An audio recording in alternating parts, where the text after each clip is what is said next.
One thing I struggled with before I started sixth grade was kind of doing math, and now we've got like good system. Like you just every week you take the sheet home, bring it back. I struggle with math and the division. It was so hard for me.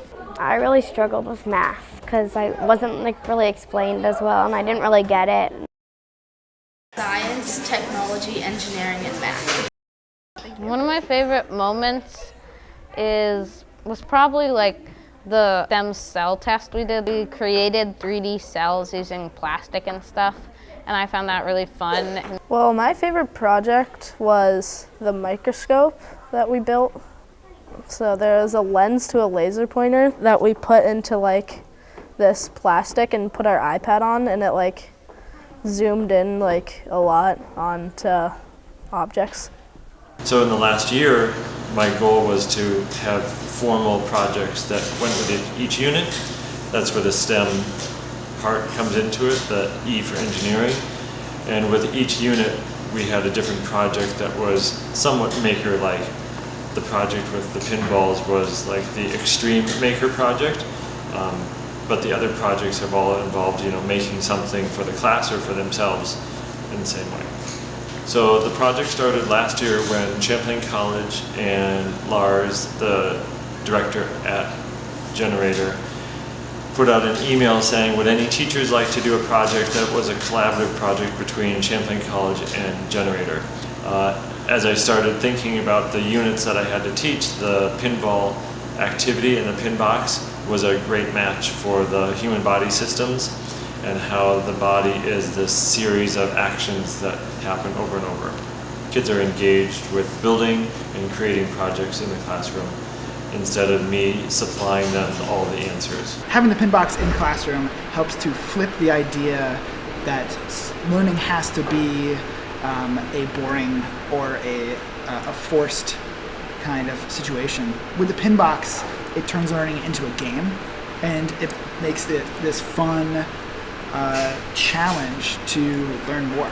Be like, well, I learned that. Oh my gosh, I could learn how to do this other thing. Okay, and it kind of creates this feedback loop of inspiration and learning and challenge, and not really failure, but learning and then succeeding. So at the Cardboard Tech Institute, we like to say that you either succeed or you learn. The partnership between Generator and I offered a great chance for the kids to learn outside of the classroom, and that was a big goal of the project. I wanted them to visit a place where adults and other people in the community work hard and create new things, but at the same time I wanted them to do that creating and building at the site. So our week working with the Generator involved 3 days working off-site and 2 days working in the classroom. And that off-site, just being in a new environment, created sort of the opportunities for kids to see what could happen in their future. Well, I think there's a big push in the school system to get really high tech, to get all the, the new touch screens and whatever kind of high tech technologies out there that you'd be doing kids a disservice if you didn't give them this really high tech experience. But what we found is a lot of students and young people don't have really good tactile experiences every day, and having a material like cardboard that is really accessible in the way that it accepts any kind of medium and tools, and it's very forgiving, and if you mess it up you could just start over again. It's really not super precious. That allows a certain kind of freedom, and there's just endless supplies of it. So if they get invested in it, it's basically you're teaching yourself how to problem solve. Probably one of the really special moments for me was when we finished it and we tried it out and it worked really well, and it was cool because it really represented the system that we were doing, the circulatory system. So that was probably one of my favorite moments. I enjoyed putting it together, even though I didn't do I'm awful at puzzles or following like certain directions to like get something. So, but it was still fun to like watch it like come together. So when we were working on pin boxes, it was kind of hard because all of me and my partners all had like ideas and we wanted to put it all into one idea. But then we figured, well, that's not going to work because like what if it messes up and nobody understands it? So then we just all made a decision and then everyone, like people in my group got mad. So we kind of struggled throughout that. It was kind of like, I felt like I was doing this elaborate magic trick, you know, getting all these parts to fold up and connect.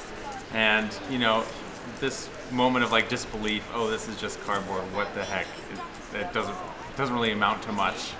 But then when it comes out and becomes a machine, it's this kind of enlightened moment, you know, where you have this aha, and like, if you could do that, and then all the rest is up to me, it's like it really just jump starts this kind of like curiosity, this creative like spark. You know, it takes really well to all these materials, and that's why it's cardboard. It's not plastic for that reason. It's so that you could go crazy on it, paint and markers and different materials and all your doodads and gizmos and all that stuff. Punch holes in it. Yeah.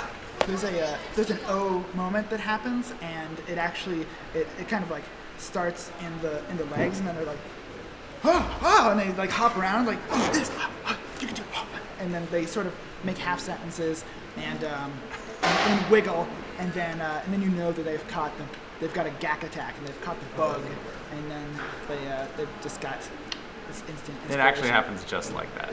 Yeah, it happens to us. You see the kids have these moments. You're like, oh, I could do it. Like, wait, Yeah. oh my gosh. And then they start digging, and then I think STEM is more about the integration of all those skills. I don't know what the kids think. I'll be curious now. I think it's just more interesting for me as a teacher, and I'm hoping it's more interesting for them. I hope that they see within the ST, E, and M some part of that catches their attention. They like it. A lot of them had problems with science and math, and some of them didn't know how to like think about even starting to build something.